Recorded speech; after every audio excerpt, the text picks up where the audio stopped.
Bienvenue sur Géopolitis. Vous prendrez bien un café avec du sucre ou alors une petite carafe de limonade, mais sans alcool.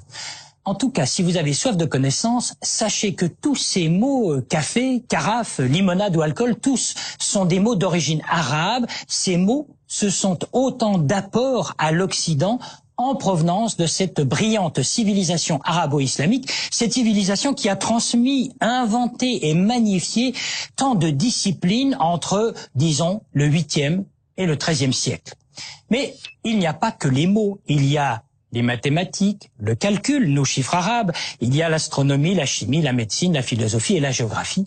Géopolitis, qui existait peut-être déjà autour de l'an 1000, décrypte ce que l'Occident doit à l'Orient. Prenez le Coran. 750 versets, soit à peu près un huitième du livre saint, exhortent les croyants à étudier la nature et, je cite, à faire de l'acquisition du savoir un élément de la vie de la communauté. Mahomet, le prophète Mahomet, a vécu, on le sait, de 610 à 632. Après lui, ce furent 6 siècles de réel épanouissement intellectuel, scientifique et culturel, car après de grandes conquêtes territoriales, la civilisation arabo-musulmane s'est développée dans une phase de prospérité matérielle et intellectuelle extraordinaire. Dans la région d'Andalousie, c'est lors de cette phase de prospérité que les savants de l'époque accomplirent un acte déterminant. Ils traduisirent en arabe les manuscrits scientifiques et philosophiques de toute l'Antiquité, qui étaient alors en langue grecque. Platon, Ptolémée ou Aristote.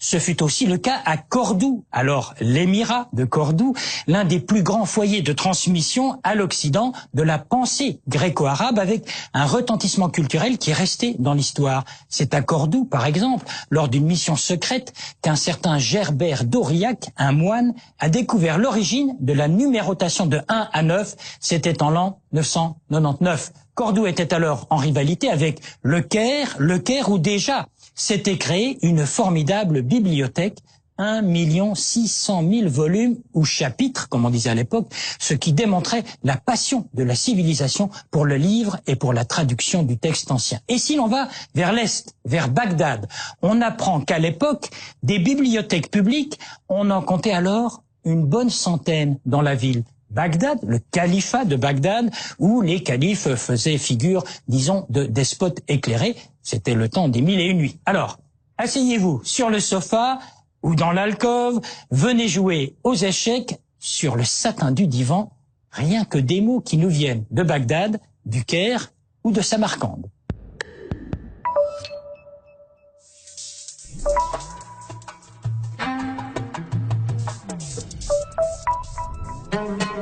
C'est l'un des principaux apports de la civilisation arabe, le papier.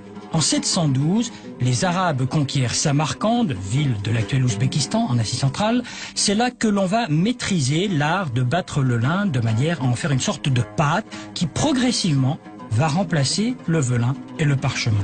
En 794, on installe une première manufacture de papier à Bagdad. Parallèlement, la civilisation arabe développe toute une technique d'illustration et d'enluminure. On traite d'abord des ouvrages de médecine, de zoologie et d'astrologie. Le Coran, bientôt, fera l'objet d'enluminures remarquables. La tradition veut que l'écriture soit un don de Dieu. Dès lors, recopier le Coran, c'est entrer en contact avec le divin.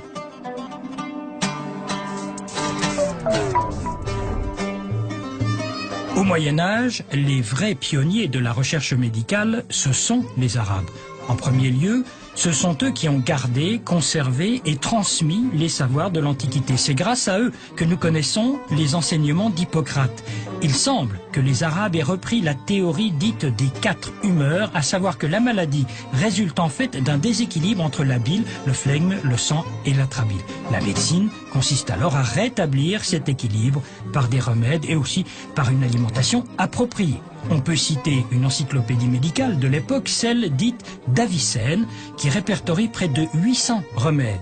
Avicenne, qui était iranien et qui a vécu il y a exactement 1000 ans, est en fait le premier médecin qui a décrit avec autant de précision des maladies comme la méningite ou la pleurésie. Et c'est aux contemporains d'Avicenne que l'on doit la description de la circulation sanguine pulmonaire et l'opération de la cataracte. C'était déjà l'une de ses spécialités. Jusque-là, en Europe, on utilisait les chiffres romains. Et c'est au Maghreb que l'on allait mettre au point les chiffres dont nous nous servons aujourd'hui, les chiffres arabes, de 1 à 9. Coup de génie, les mathématiciens de l'époque, qui n'avaient d'ailleurs pas ce titre, ont décidé de prendre le 0, qui était d'origine indienne, et de lui conférer le statut de nombre, ce qui n'avait rien d'évident à l'époque. Tout le calcul devenait simple, avec non seulement les chiffres, mais les positions des nombres dans un ordre défini, les unités, les dizaines, les centaines, les milliers, etc. Du coup, on rendait quasi immédiate la possibilité de faire les 4 opérations de base du calcul.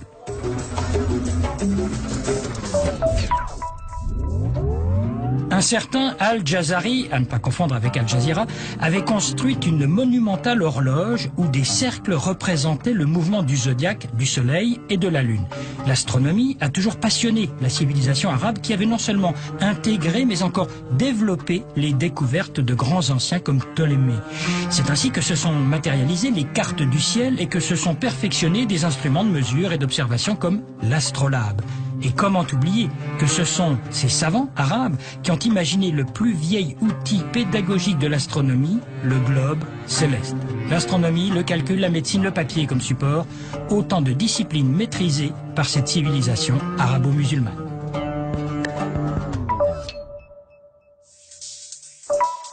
Encore une information, dans le reportage, on parlait d'Avicenne, le grand médecin, qui était aussi philosophe d'ailleurs. Eh bien, renseignement pris, on s'est aperçu que son enseignement a été dispensé à la Sorbonne continuellement entre le XIe et le XVIIe siècle. Bravo. L'invité